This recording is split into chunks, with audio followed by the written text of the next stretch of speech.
Salut à tous, c'est Roméo, merci Japon. On se retrouve aujourd'hui pour une nouvelle vidéo. Et puis cette nouvelle vidéo elle est particulière parce que c'est mon bilan des 6 mois au Japon, ça y est, à l'heure où vous voyez cette vidéo. Pas à l'heure où je l'enregistre mais à l'heure où vous la voyez, ça fait tout pile 6 mois que je suis arrivé au Japon. De manière permanente entre guillemets, c'est-à-dire en tant que résident. Il y a beaucoup de choses à dire sur ce pays. Je vais essayer d'en faire un bilan, ça va être une vidéo peut-être un peu longue. Mais ne vous inquiétez pas en fait, je pense que le mieux c'est que vous prenez un petit thé, une petite boisson. Ou alors vous me laissez tourner en fond.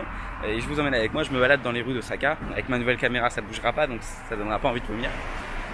Et voilà, j'ai plein de choses à vous faire, à vous dire. Je vais vous expliquer en gros, mois par mois, ce qui s'est passé pour moi.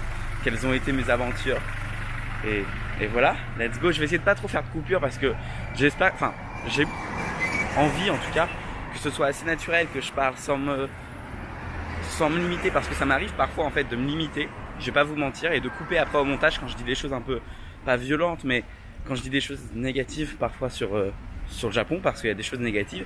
Et en fait après je les coupe parce que j'ai peur de me prendre des remarques dans la gueule, parce que souvent les gens me disent oui mais estime-toi heureux, t'es au Japon, etc. Oui mais il y a aussi des mauvais côtés et c'est pour ça que je vais en profiter pour en parler ici. Alors c'est parti, on va commencer. Alors le premier mois, donc je suis arrivé pour 4 jours à Tokyo. C'était Tokyo je connaissais déjà, donc c'était plus j'arrive, je me pose, je prends le décalage horaire dans la tête et ensuite j'avais pour projet d'aller plus ou moins m'installer à Osaka. Alors à la base je devais rester à Osaka qu'un mois, un peu moins, et puis finalement parce qu'après je devais aller à Kyoto, etc. Finalement je suis tombé fou de cette ville enfin je vais vous expliquer grosso modo ce qui m'est arrivé en fait. Je suis arrivé à Osaka.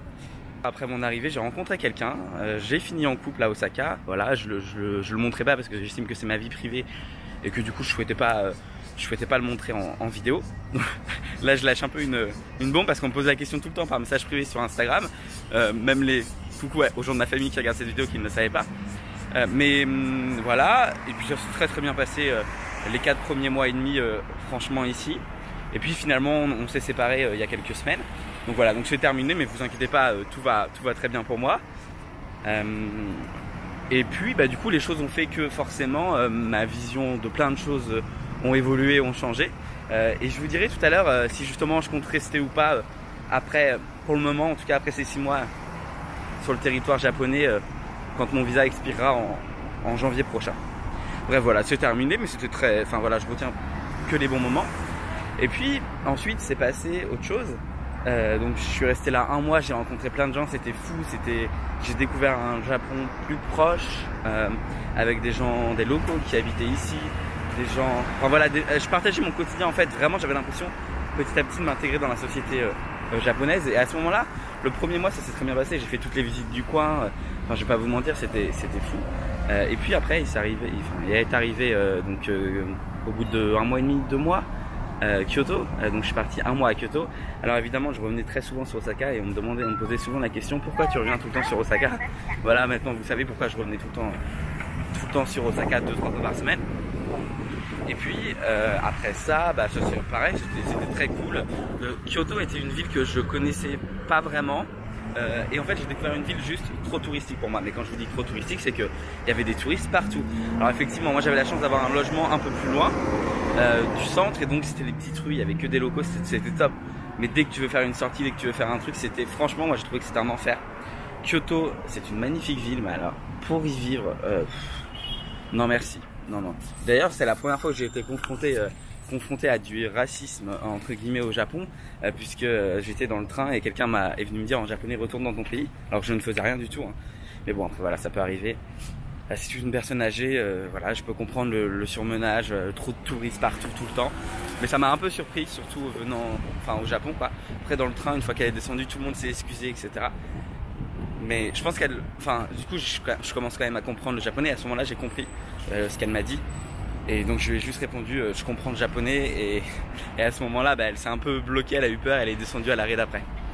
Mais voilà, bon, pour la petite anecdote, mais j'ai quand même beaucoup aimé ces 2 premiers mois. Du coup je suis resté dans le Kansai, c'était finalement pas, comment dire, c'était un Japon assez traditionnel pour Kyoto, mais c'était pas une énorme surprise en fait, c'était plus ou moins ce à quoi je m'attendais.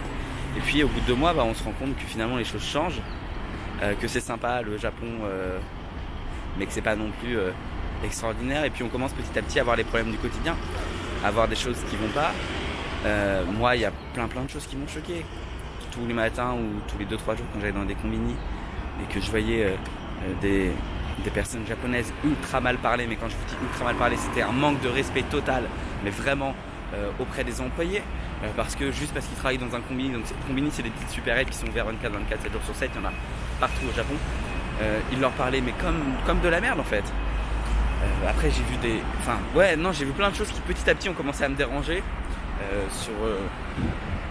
pareil, vous voyez, alors je sais que pour certains c'est rien, mais par exemple, vous voyez, la place de la femme dans la société, il y a eu un scandale il y a quelques semaines, comme quoi les femmes, en fait, dans la loi, il y a marqué qu'elles doivent porter des talons pour aller travailler. Elles ont fait une pétition en mode on veut pas, et le gouvernement a dit on en a rien à foutre. Voilà, puis il y a plein de choses comme ça, je vais pas tout détailler là, parce que c'est pas ce que je souhaite, mais ouais, il y a plein de choses qui m'ont vraiment beaucoup dérangé au Japon. Et du coup, finalement, tout ça devient pesant au quotidien. Les liens sociaux aussi, j'en avais déjà parlé, mais les liens sociaux ici, c'est un enfer. Je pense que, ils n'ont pas du tout la même notion d'amitié. Quand vous êtes étranger, sachez juste que vous ne serez jamais japonais, ça c'est sûr. Encore moins au bout de 6 mois. Mais même quelqu'un qui a depuis 10 ans, c'est complètement différent de notre vision à nous. Je pense qu'un ami ici, tu comptes pas sur lui comme on compterait sur un vrai ami en France. Aujourd'hui, j'ai plein de potes au Japon que je revois régulièrement et c'est génial. Et je pense que, oui, c'est ce que je disais, mais il y en a certains avec qui je vais continuer à dialoguer après quand je serai parti. Et s'ils veulent venir me voir en France, ils sont les bienvenus. Et je sais que si je peux venir les voir au Japon, je serai le bienvenu. Mais simplement, c'est totalement différent de ce que nous on connaît. Et je veux bien croire qu'il faut s'adapter. Et je pense que franchement, très honnêtement, je me suis beaucoup adapté à la culture japonaise. Les gens n'ont pas forcément l'impression, mais c'est pas facile. Parce que notre culture, elle est très différente. Désolé, je remettais mon sac sur mon dos. Mais notre culture, elle est si différente que finalement, des choses du quotidien qui pour nous paraissent normales, petit à petit ici, on fait une erreur, 2 erreurs, et puis ça devient bizarre, et voilà, bref. Quoi qu'il en soit, les 2 premiers mois, pour revenir quand même au sujet de la vidéo, j'ai pas trop bougé, j'ai découvert un Japon vraiment différent de ce que je connaissais, et c'était cool parce que j'ai aussi rencontré plein de gens, et je pourrais pas tous les citer là, mais vraiment, j'ai rencontré des gens de partout dans le monde, et c'était incroyable. Je pense que le voyage, en fait, c'est ça, c'est aussi rencontrer des gens. Alors évidemment, je réside sur le même, la plupart du temps, je réside à Osaka. Sur les 6 mois, j'ai dû passer 3 mois et demi à Osaka, 4 mois peut-être en tout, mais c'est fou quand même de se dire que j'ai la chance de vivre ça, qui n'est pas donné à tout le monde, je le sais, et qu'à côté de ça, j'ai aussi la chance de voyager parce qu'en fait, du coup, je suis arrivé en janvier, donc mars, j'étais à Kyoto, février, Osaka évidemment, et puis avril, est arrivé les premiers vraiment gros voyages. Alors évidemment, à côté, moi, je suis désolé pour le bruit des voitures, mais ça fait partie du truc. Alors moi, à côté, évidemment, qu'est-ce que j'ai fait? Oui, je suis allé à Nara, je suis allé à Kyoto, oui, je l'ai dit, je suis allé à Kobe, je suis allé à Wakayama au sud, et j'ai pu vraiment découvrir plein de choses différentes, de paysages. Alors ça n'a pas été facile tous les jours, j'ai eu un gros coup de mou en avril, mais je vais y revenir. Du coup, en avril, là, c'était le début des voyages. En avril, j'avais prévu d'aller en Corée du Sud. J'aime pas forcément la culture coréenne de base comme ça, c'était pas mon truc. Et puis en fait, il se trouve que j'ai vu un billet d'avion à 21 € et aller-retour, et je me suis dit ok, c'est parti. Donc d'Osaka, je suis allé à Busan. Vous avez vu les vlogs, c'était une aventure plus ou moins sympa parce qu'en fait, j'avais dit que je rentrais pas dans les sujets perso, mais juste avant de partir, en fait, je me suis engueulé. C'était un peu compliqué parce que moi je partais tout seul en Corée du Sud, en plus pour mon anniversaire, donc j'avais pas forcément le moral, mais après tout, voilà, bon, il faut bien des grosses engueulades aussi parfois. Et puis du coup je suis revenu ici, et puis après ça s'est bien passé, mais j'étais pas dans un mood hyper en mode j'ai envie de découvrir la Corée. Pourtant j'ai quand même trouvé ça très sympa et j'ai été surpris par plein de choses, même si j'étais déçu par la bouffe qui est peut-être trop épicée, ça c'est encore un autre sujet. Mais voilà, j'ai eu la chance quand même d'aller en Corée, donc c'est cool. Je suis revenu. Ensuite, le lendemain, je suis resté là un seul jour, et le lendemain, je suis reparti à Niigata. Donc j'ai repris l'avion. Là encore, c'était fou parce que je suis arrivé dans un petit hébergement vraiment très local. Il y avait que des personnes de plus de 40-50 ans. Je suis resté que 5 nuits, mais j'ai passé des nuits entières autour de la table à discuter avec eux de leur vie. Certains Japonais se sont lâchés sur la politique, chose qui n'arrive jamais ici. Et ça critiquait le gouvernement, etc. Mais c'était hyper drôle. Alors, parfois, certains parlaient pas anglais, d'autres si. Mais voilà, et en fait, ces moments d'échange, je pense que c'est ce qui me forge et c'est ce qui me fera grandir. Et tous les jours où c'est compliqué, tous les jours où ça va pas, je me dis putain mais qu'est-ce que t'as de la chance d'être ici. Moi, quand ça allait pas en avril, j'avoue j'ai chialé plusieurs fois. J'étais en mode mais qu'est-ce que je fais là en fait? Je suis parti de France, j'avais un métier qui quand même me permettait de gagner de façon satisfaisante ma vie. J'avais en plus mon activité de blogueur, ce que je fais aujourd'hui à plein temps. Et en plus de ça, je donnais parfois quelques cours à l'université pour des étudiants. Et ça c'était vraiment un truc qui me motivait. Et vraiment c'était presque une passion en fait. J'avais presque besoin de ça vraiment. Parce que je me suis découvert quelque chose que j'adorais faire. Et bref, et ça me manquait un petit peu et je me suis dit mais c'est con en fait, t'es parti et finalement est-ce que tu réalises aujourd'hui tout ce que t'as perdu? Est-ce que tu réalises qu'aujourd'hui tu gagnes 2-3 fois moins qu'avant? Et en fait, en y réfléchissant, je me suis dit ouais mais humainement parlant et sur plein de choses, je suis gagnant parce que l'expérience que je vis là, c'est une expérience dont je vais me souvenir toute ma vie, vraiment, et ça j'en suis sûr. Et voyez, quand vous prenez conscience de ça, vous vous dites que finalement vous êtes très bien là où vous êtes et que c'est une chance et que c'est incroyable. Et j'ai aussi fait une erreur, j'avoue, les premières semaines en fait je parlais beaucoup avec mes amis, même j'ai échangé des messages avec mes parents, mais j'ai jamais appelé mes parents, j'ai rarement appelé mes amis en fait aussi de France, qui sont très, enfin voilà, c'est quand même des gens qui sont très importants pour moi. Et en fait je me suis rendu compte que je les ai appelés à partir de 2 mois et demi, 3 mois, mais il fallait que je le fasse avant. Parce que 2 mois et demi j'étais en vacances pour moi, mais en fait non, je vivais ici. Puis à un moment donné les gens vous manquent, c'est normal. Je suis à 10 000 km de la France, j'aurais été en Angleterre, j'aurais pris un avion et pour 40 € je serais rentré un week-end. Là il faut que je paye 500 balles quoi pour rentrer minimum. Ça c'est quand c'est vraiment les bons tarifs. Donc parce qu'il faut savoir que les vols Japon-France sont plus chers que les vols France-Japon aller-retour. Donc voilà, ça c'est pareil, je ne roule pas sur l'or, contrairement à ce que certains pourraient croire. Moi je suis blogueur, je suis en freelance et je gagne, enfin ça me permet de vivre, hein. Mais je veux dire, les gens font l'image que un blogueur gagne peut-être 3 à 4 000 € par mois, c'est pas le cas du tout, voilà. Mais bon, après c'est un choix de mode de vie, je l'ai choisi, j'achète finalement très peu de choses à côté pour me faire plaisir parce que j'estime que moi mon vrai plaisir c'est les voyages et donc vous le savez, la plupart du temps je mets simplement l'argent dans mes voyages. Donc voilà, je suis allé à Niigata, c'était très beau, c'était un Japon reculé, un Japon que peu de gens découvrent. J'ai pas croisé un seul touriste là-bas, donc vraiment c'était vraiment un très très bon souvenir et ça pour rien au monde je regretterais d'être allé là-bas. Donc c'est pareil, c'était 25 € en avion aller-retour depuis Osaka, donc c'est un hasard total et en fait je suis très heureux d'y être allé. Et puis je suis revenu en mai, il s'est passé la Golden Week, finalement je devais remonter à Tokyo, j'ai décidé d'annuler, je suis resté ici. À ce moment-là, de mon côté, ça a commencé à être moins bien personnellement parlant. Mais je suis quand même resté à Osaka parce que c'est une ville que j'appréciais. Pour la Golden Week, j'estimais que c'était plus important d'être ici, même si ça m'a coûté très cher parce qu'il a fallu que je trouve un hôtel en dernière minute. En fait, à la base, j'avais un avion de prévu pour Tokyo, je l'ai annulé pour au final rester ici. Donc c'est le choix que j'ai fait, hein. J'ai décidé de rester ici. Et je regrette pas, ça m'a coûté un peu cher, mais je regrette pas. J'ai passé 10 jours géniaux ici à Osaka, j'ai rencontré de nouvelles personnes. J'ai fait des soirées comme d'habitude, voilà. Et au final ça m'a reboosté un petit peu en sachant qu'après j'allais une semaine à Tokyo. Et ma semaine à Tokyo j'ai fait le Fuji-Q Island qui est un de mes parcs d'attractions l'un des parcs d'attractions vraiment que je rêvais de faire. Je vais pas vous mentir, c'est un parc d'attractions à sensation, mais très forte sensation. Et c'était incroyable. L'un des plus beaux souvenirs pour moi en tout cas en termes de parc d'attractions du Japon. C'était fou. Et puis j'ai aussi fait Disney Sea. Alors c'était pas la première fois que je faisais Disney Sea. Mais voilà, j'étais très heureux de faire Disney Sea. Et ces deux choses-là m'ont vraiment beaucoup reboosté en fait. En sachant qu'après, donc quelques jours après, 5-6 jours après, l'un de mes rêves allait se réaliser. Oui, je partais à Okinawa, qui était donc depuis des années, j'arrêtais pas de dire que c'était un de mes rêves. Et c'est vrai, Okinawa était un de mes rêves. Alors évidemment, je connaissais personne là-bas. C'était aussi une sorte de défi pour moi, aller rencontrer des gens. Mais on m'avait dit que les gens étaient beaucoup plus ouverts, qu'ils parlaient la plupart du temps mieux anglais. Et donc ouais, vraiment, genre j'y allais en mode c'est trop cool tout ce qui va m'arriver. Et puis ça me permet de me changer les idées, etc. Effectivement, j'avoue.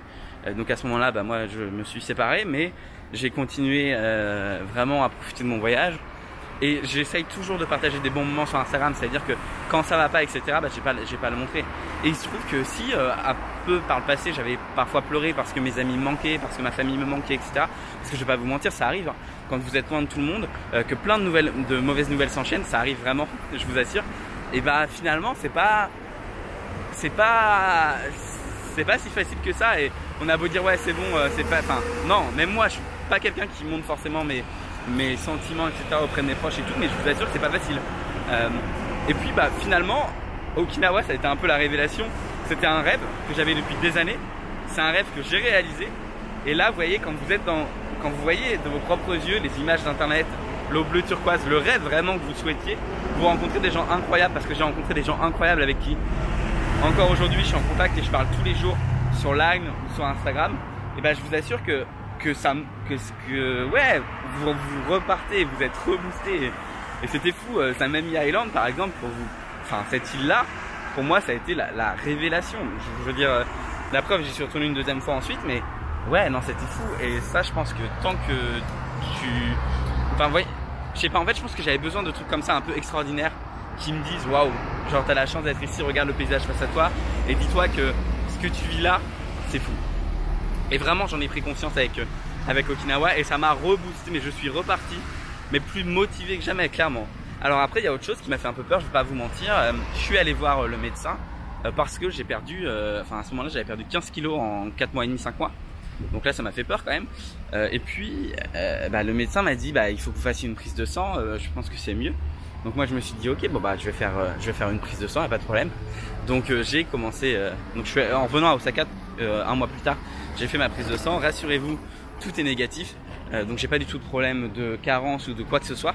Donc ça c'est vraiment cool, et donc tout est bon. Donc j'ai perdu du poids simplement parce que je marche beaucoup, simplement parce que je me suis remis au sport aussi. Peut-être que vous avez dû voir, mais je fais de la course à pied dorénavant. J'essaye en tout cas, et ça me plaît vraiment. Et du coup ouais, je suis rentré dans un mood totalement différent, vous voyez. Enfin je pense totalement différent. Maintenant, je fais mon sport, j'adore ce que je fais. Je m'épanouis un peu plus au travail. J'ai réduit la charge de travail en fait que j'avais, pour être tout à fait franc là encore. Je travaillais beaucoup, parfois jusqu'à 12-15 heures par jour en fait quand j'avais du retard, etc. Et c'était plus possible en fait. Moi si je suis là pour un an, c'est aussi pour profiter. Et si je voulais vraiment travailler toute la journée, je trouverais un travail, parce que mon visa me permet de trouver un travail ici. Et en fait il se trouve que du coup j'ai un peu réduit là, et c'est mieux encore parce que j'ai du temps libre. J'ai du temps pour regarder Netflix quand je suis dispo et quand j'ai pas envie de sortir, parce que j'ai pas toujours envie de sortir. Mais ça c'est pareil en France, mais même si je suis là, je suis dehors et je suis très très souvent dehors. Bref, au final vraiment j'ai trouvé actuellement un rythme qui me plaît beaucoup plus que le rythme que j'avais avant. Et vous voyez, je suis revenu dans un mood, je suis revenu à Osaka. Du coup c'est un peu différent pour moi parce que maintenant que je suis là, je connais très bien la ville. Je l'ai un peu visité dans tous les sens.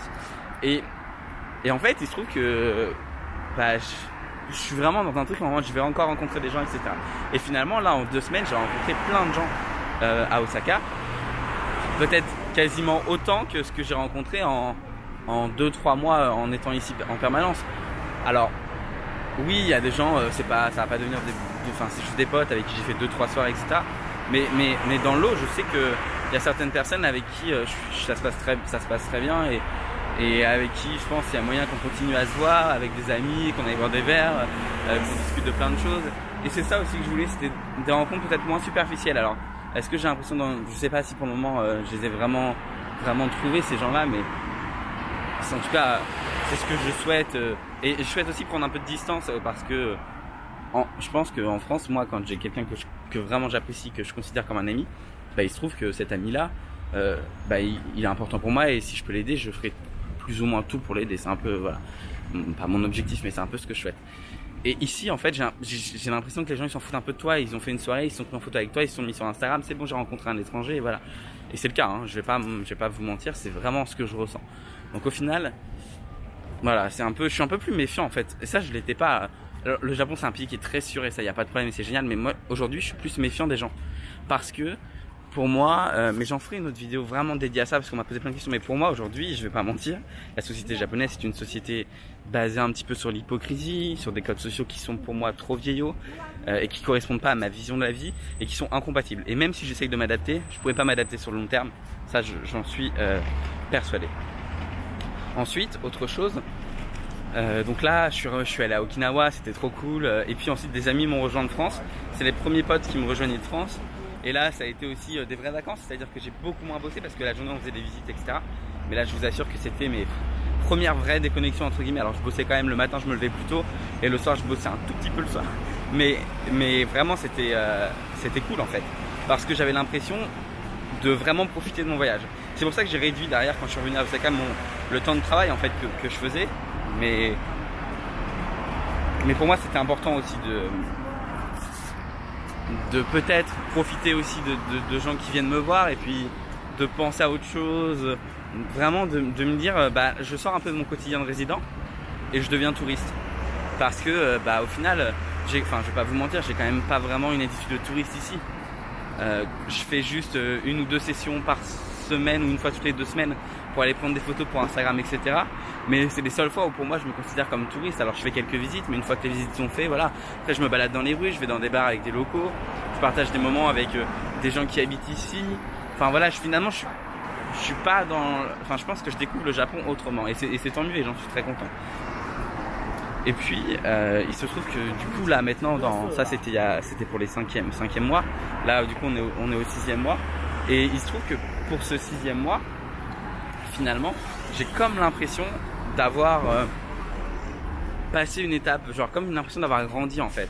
Parce que j'ai l'impression que maintenant, je vais découvrir autre chose du Japon, qu'il y a plein de belles choses qui m'attendent et que il faut vraiment pas que je me dise oh là là, ça va pas toujours. Enfin, parfois je me dis oh là là, ça va pas trop ce matin, mais si ça va. Allez, on est parti, on n'a pas le temps pour vous dire que ça va pas, vous voyez. Donc là, je suis de retour à Osaka, c'est très bien, je suis très heureux d'être à Osaka, qui est une ville que j'adore, je me sens tellement bien ici. C'est la seule ville vraiment, peut-être avec Nara aussi à Okinawa, mais il y a beaucoup d'étrangers à Nara, mais où je me sens bien et je me sentirais presque comme chez moi en fait.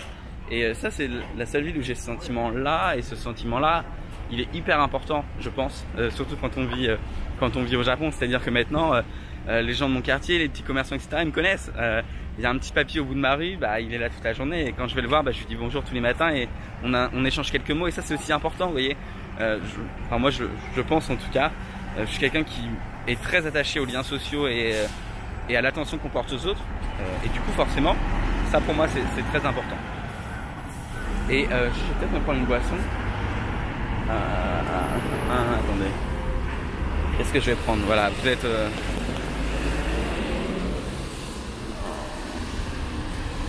Putain, c'est cher. Oh là là, 120 c'est cher. Je voulais prendre le Crafty Pêche, mais le Crafty Pêche il est à 160 yens. Bon, vous voyez, bon bah trop tard, c'est pas grave. J'irai, pour le coup, j'irai dans un combini acheter directement à boire. Finalement, j'étais maintenant dans un mood un peu différent, aussi parce que bah moi j'avais vraiment envie de découvrir Taïwan. Qui est pas très loin du Japon, qui a 2h30 ou 3h de vol. Et du coup bah, j'ai réservé des vols là en dernière minute, donc dans quelques jours, à l'heure où vous regardez cette vidéo, vraiment je m'envole vers Taïwan pour 5 jours, mais qui est suffisant pour découvrir Taipei. J'ai hâte parce que c'est aussi encore une fois une nouvelle aventure, un nouveau pays, une nouvelle culture qui est quand même très différente de celle du Japon. Et après, là aussi au Vietnam, je rejoins une amie qui part en vacances qui part de la France et qui va au Vietnam. Elle m'a dit qu'elle était là-bas et bah finalement je la rejoins. Je vais passer 9 jours ou 10 jours au Vietnam, qui est un pays que je connais pas, qui est une culture qui a l'air extraordinaire. Et là encore, je me dis mais c'est des choses que j'aurais pas cru possible en fait, il y a quelques mois encore, de pouvoir voyager comme ça, donc c'est fou. Et puis dernière chose qui était probablement l'un de mes rêves aussi, enfin j'avais 4 rêves en fait. Le premier c'était de vivre au Japon au moins une année, je suis en train de le réaliser, il est même réalisé, on peut dire ça. Le second c'était de vivre de mon activité de blogging, aujourd'hui c'est le cas. Le troisième c'était de découvrir Okinawa, je l'ai fait. Et le dernier c'était partir à Hawaï. À Hawaï qui est quand même à 9 heures d'avion du Japon, donc c'est pas du tout à côté. Les gens me disent ouais c'est à côté, non. C'est pas à côté, c'est 9 heures en direct sans escale, hein. Même un peu plus, donc c'est pas vraiment à côté. Et il se trouve que bon bah j'y vais, donc je sais vraiment, ça va être fou. J'y vais en septembre pour 10 jours. Et là vraiment pour moi c'est un peu la révélation, enfin pas la révélation mais je veux dire c'est vraiment un objectif que je m'étais fixé qui est sur ma deadline et j'ai hâte et ça me motive d'aller jusqu'à là parce que après j'ai mon frère qui vient me voir, mon frère repart et 2 semaines plus tard j'ai des amis qui arrivent de France. Enfin, vous voyez tout ça fait que finalement là mon année au Japon va s'accélérer et va me permettre de découvrir encore d'autres choses et me permettre de faire, enfin vraiment je pense d'avoir, vous voyez peut-être que je suis resté peut-être longtemps sans voir personne et le début était un peu compliqué peut-être au Japon, mais maintenant genre je suis très heureux d'être ici et vraiment à passer le temps d'adaptation, bah c'est cool. Alors après il y a toujours plein de choses qui me dérangent, plein de choses qui m'insupportent, mais le Japon c'est aussi un pays merveilleux avec une culture folle, une histoire incroyable, et je le répéterai jamais assez, mais le Japon c'est pas juste Akihabara, parce que ça m'énerve un petit peu d'entendre ça en fait. Le Japon ce n'est pas Akihabara, et je suis pas fan de manga, j'aime pas les animés spécialement, mais c'est cool de venir et de profiter des animés et des mangas évidemment.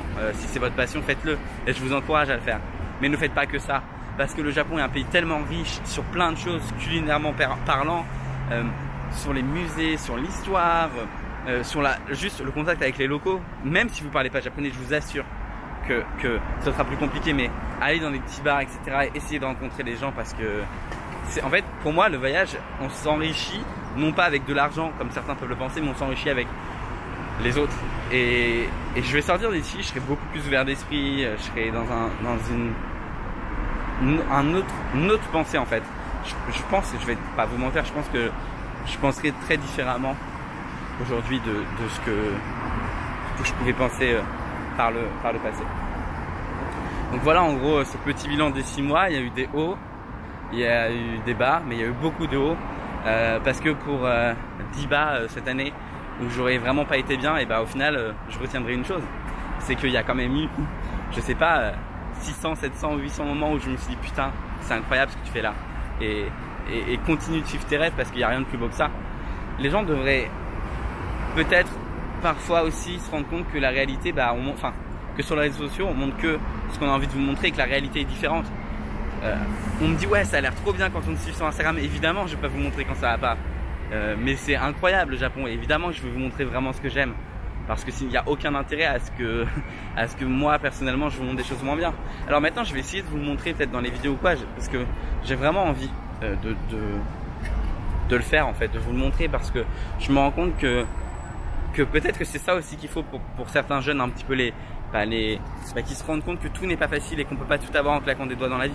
Mais par exemple, je vais vous dire quelque chose, il y a un phénomène qui m'inquiète un petit peu et que je vois de plus en plus et qui est grandissant et qui franchement, bah ouais, m'inquiète un petit peu, je vais pas vous mentir.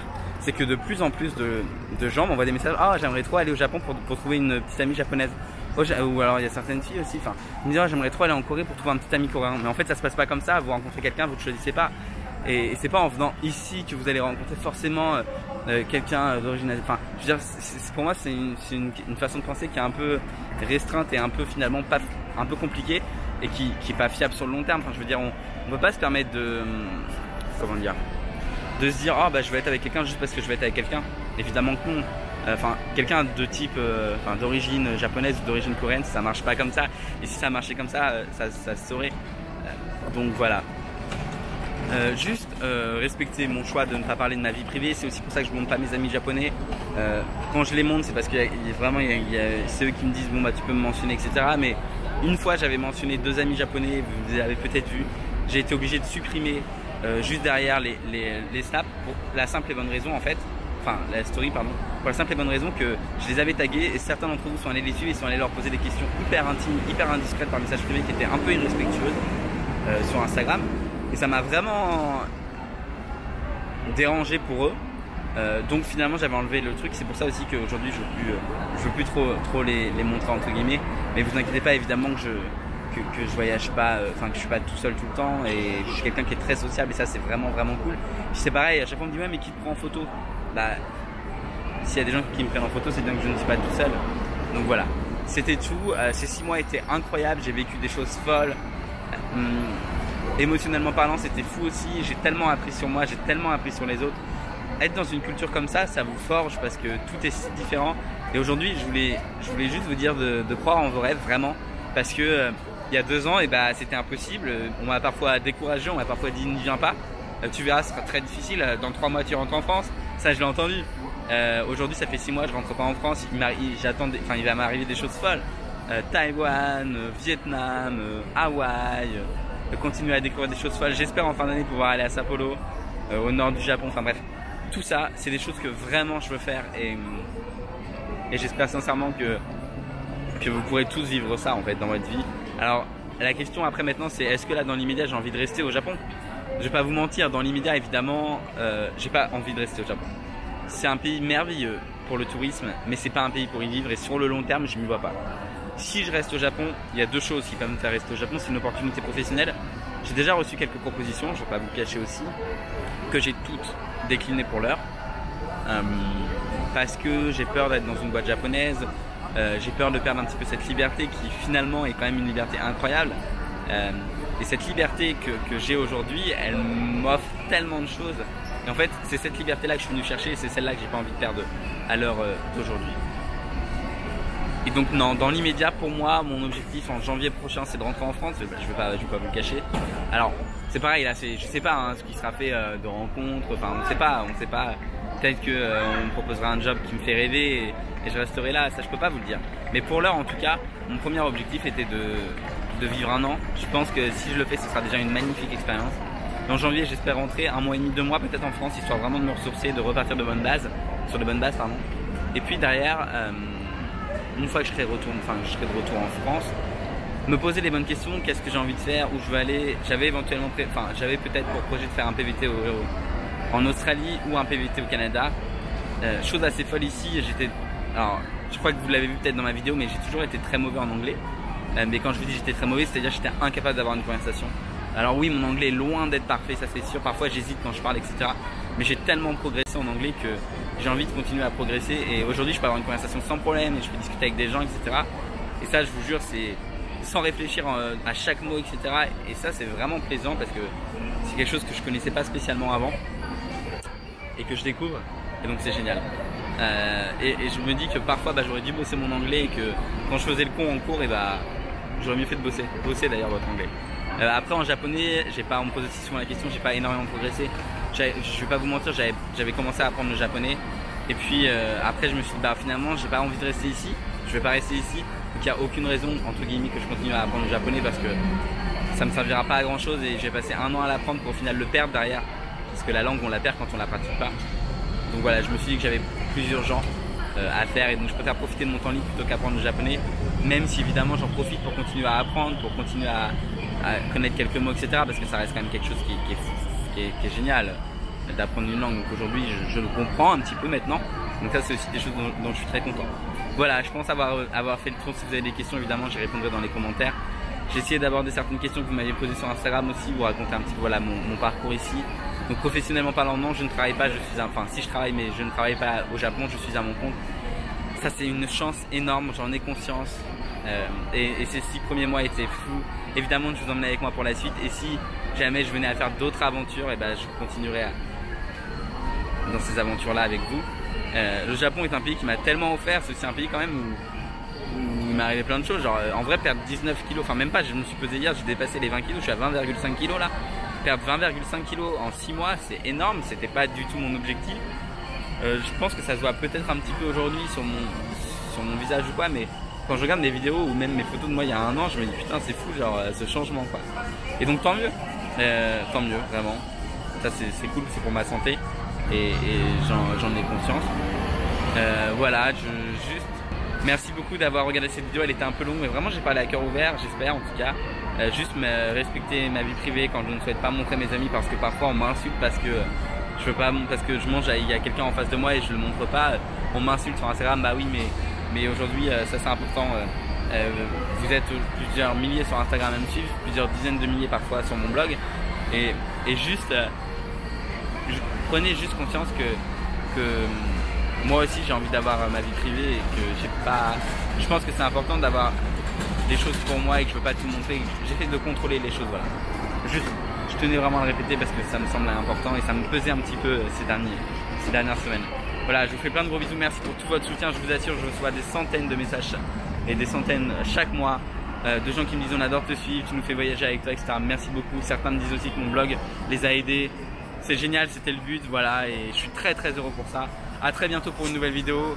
C'était Roméo de Merci Japon. Maintenant, prochain objectif, les 6 prochains mois, Taïwan, Vietnam, Hawaï. C'est un peu une vie de rêve. À très bientôt. Bye.